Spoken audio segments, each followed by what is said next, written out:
I also have a few other options when trying to edit or manipulate some of the shapes that I have on my work plane.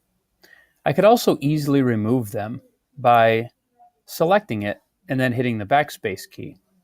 I just want to have this one shape on my work plane as it's a little bit easier to see what I'm going to do just editing one. So I've already showed you some of the basics here.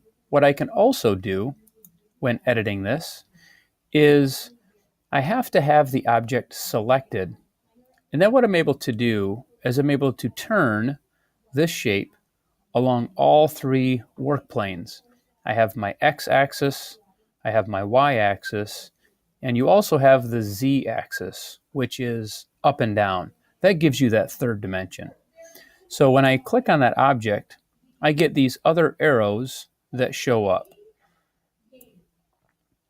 This allows me to turn the object along those work planes.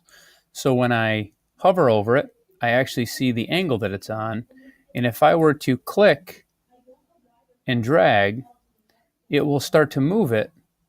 If I am inside, it'll actually snap onto each of these angles that are at 22.5.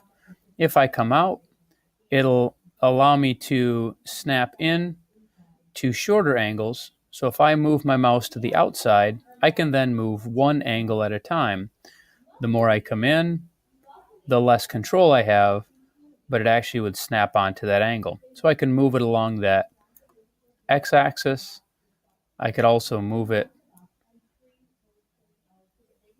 along the y-axis, and I can also move it along the z-axis. So I can then turn that object around any angle that I want to.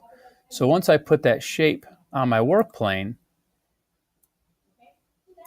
in addition to making it larger or smaller or taller, what I'm also able to do is I'm able to turn that object around